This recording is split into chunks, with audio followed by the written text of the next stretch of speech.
weeks and months passed as they puzzled over how he did it.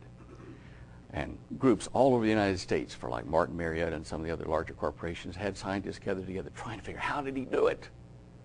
One guy was out fishing, one of the scientists, and he's throwing his line into the water. And as it hit, ripples went out, and there was this swirling vortex next to a rock. And he saw how the splashing water moved some twigs that came together, pulled in by the vortex and stuck together. He says, "I've got it. I understand gravity now." They went running back, and a month later, they rang the guys at the Pentagon and said, "We've done it. It's 30 feet in diameter, and it's about a foot thick, and it weighs 15 tons, and it only moves off the floor an inch, but we've got anti-gravity." Well, the Pentagon said, "Get your notes, get over here quick." Everybody is reassembled into the Pentagon in the same room. They show the film of the test to all the other guys who weren't there, and they say, "Wow, fantastic." The guy that called the meeting said, "Gentlemen, I want you to meet someone very special." Curtain opens, and out comes the red-headed scientist, the dead one. And they said, "What is this?" They said, "Well, he's an actor. He never existed as we told it to you. We had to remove the noise level from your mind to say that it is possible, to get you to work on it." Now, I tell you this for a reason. Two streams of events have been following the UFO circumstance: the real alien or fallen one's chain, and the one where the noise level has been removed in certain scientists' minds to get them to develop this.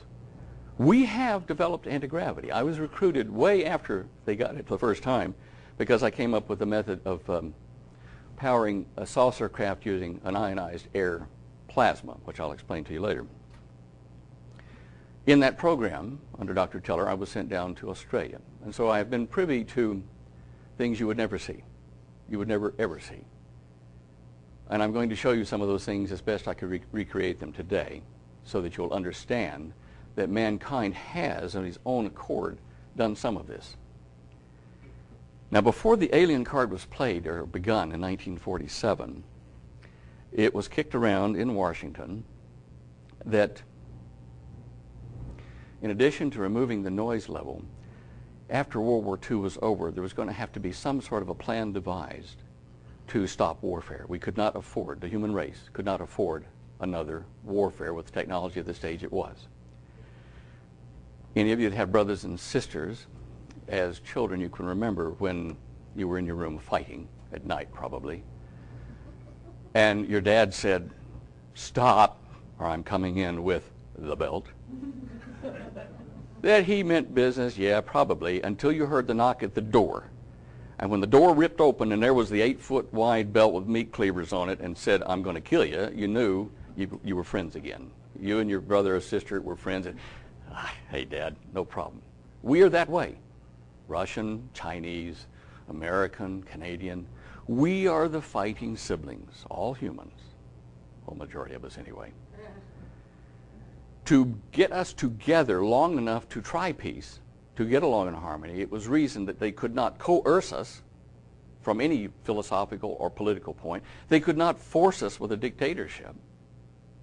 So they were going to fool us into thinking we were being invaded without knowing that we had aliens at the time. The best laid plans go astray. In 1947, there was a crash.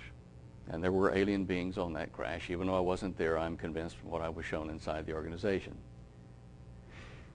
Certainly there were some technologies, and probably still are some remaining, that we were not able to back engineer, but some very interesting things did surface. Noise level, yeah, we don't want that. Okay.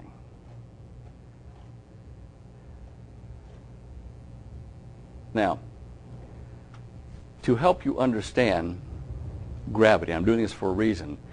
There have been people that have talked about anti-gravity, some magic thing and this kind of stuff, and it's a very simple thing in concept. But I'm going to use graphics and some animations and some films of some of the tests we've done to explain gravity to you. So you understand then how anti-gravity can be made and was made, and will not be surprised when you see this upon you shortly out in the open. There is a real severe deception in the works, not entirely mankind's doing. Remember me telling you about noise level, guy out fishing and seeing the vortex and the little spin and stuff. What we see here is just a simple water drop. But I've put this up to show you how when the water drops, it splashes out, makes a large radius first ring, then smaller ones out like that. And then the reflection of its splash pops up a ball in the air like that. Okay, big deal, you've seen that.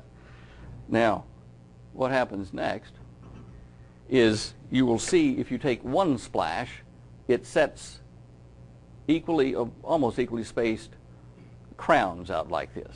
These are inertial things formed by water pressing on itself to make little beadlets out here like one single drop would do. This happens usually on a flat surface instead of a deep amount of water.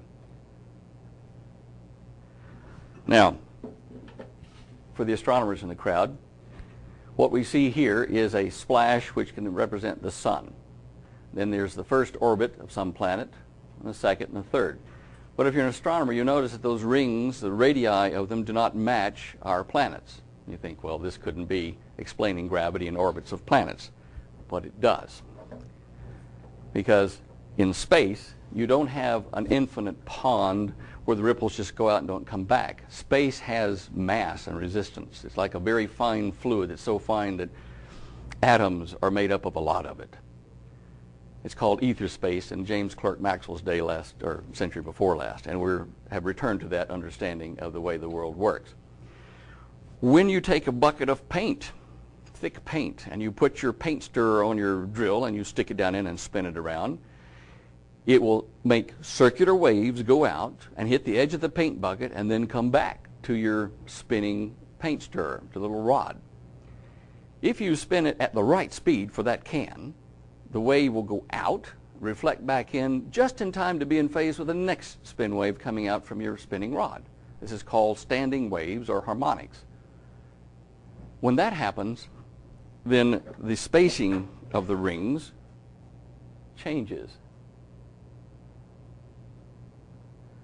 And when it does, you can have a planet and a moon, like the Earth and the moon right there, following this particular orbit. Notice how there are bands of orbits. We have those in our own solar system, the Jovian lighter density planets like Jupiter and Saturn, where they have a large mass hump like this.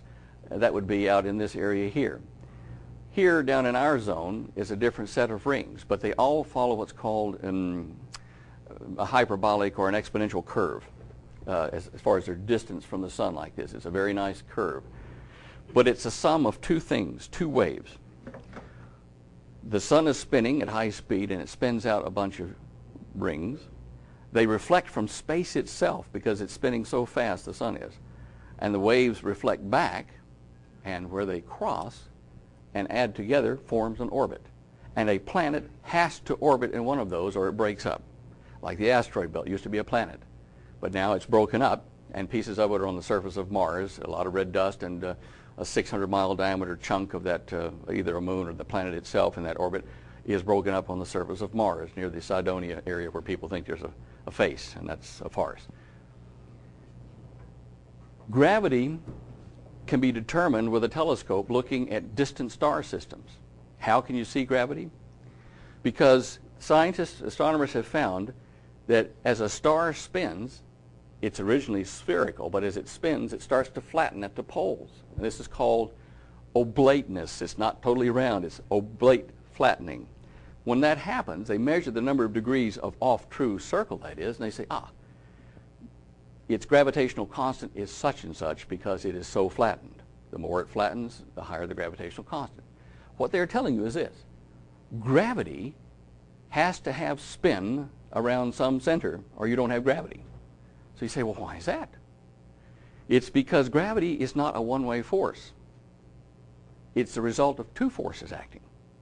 You spin out diverging waves, they reflect back converging, and where they cross partially or entirely, the directions either cancel entirely or are more in favor of this way or that way.